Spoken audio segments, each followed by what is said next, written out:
রাজধানীর কুর্মিটোলা জেনারেল হাসপাতালের সামনের ইউ-টার্নে সড়ক দুর্ঘটনায় একজন নিহত হয়েছে। প্রত্যক্ষদর্শীরা ও পুলিশ জানায় ভোর ৫টার পর একটি সিএনজি চালিত অটোরিকশাটি ইউ-টার্ন নিতে গেলে লরির সাথে সংঘর্ষ হয়। এতে দুমড়ে মুচড়ে যায় সিএনজিটি।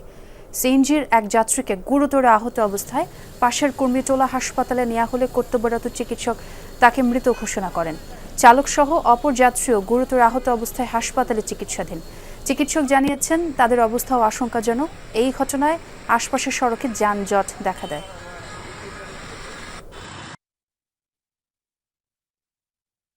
একজন আহত হয়েছে, ড্রাইভার আহত হয়েছে, আর একজন যাত্রী ডেট ওভার হয়ে গেছে, মারা গেছে।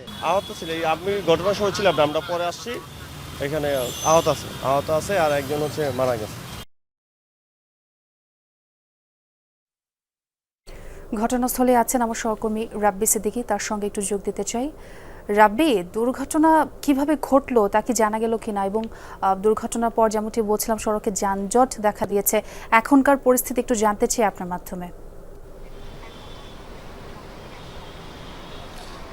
ভোর থেকেই কিন্তু এই সড়কে দীর্ঘ যানজট ছিল এবং এতটাই যানজট ছিল যে আসলে আমাকেই এই কুর্মিটোলা হাসপাতাল দুর্ঘটনাস্থলে আসতে অনেক বেগ পেতে হয়। এবং আমি দেখেছি যে গাড়ি সেই জটটি শুরু হয়েছে ঠিক বনানী কাকলি এলাকা থেকে। এখন আছি যেই পয়েন্টে যে দুর্ঘটনা, আপনি জানেন যে এই সিএনজিটি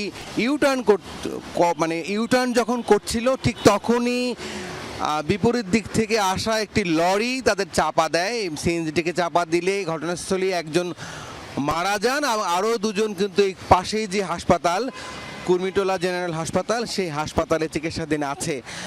এখন পরিস্থিতি যে এখানকার যারা প্রত্যক্ষদর্শী আছেন বা যারা এখানে ডিউটি করে, বিশেষ করে ট্রাফিক পুলিশ, আনসার এবং সড়কে যারা পরিবহন চালান, তারা বলছে যে এই ইউটার্নে প্রায় সময় দুর্ঘটনা ঘটে, মানুষের প্রাণ যায়।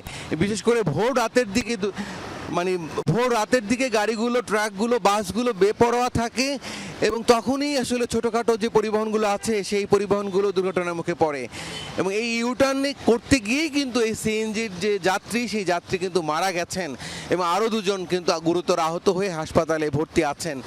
এবং আমরা দেখেছি যে দীর্ঘ যানজটটি মূলত হয়েছিল যে সিএনজিটি কিন্তু একেবারে রাস্তায় পড়েছিল প্রায় ঘন্টা দুয়েকেরও বেশি সময়। পরে র্যাকারের গাড়ি এসে পুলিশ সেই সিএনজিটিকে কিন্তু এখান থেকে সরিয়ে নেয় এবং গুরুতর আহত সেই দুজন কিন্তু ভোর রাতের দিকেই এখানকার যারা স্থানীয় যারা আছেন তারা কিন্তু হাসপাতালে ভর্তি করিয়েছেন। এখন যানজট নেই এবং পরিস্থিতি স্বাভাবিক। রাব্বি, অনেক ধন্যবাদ আপনাকে।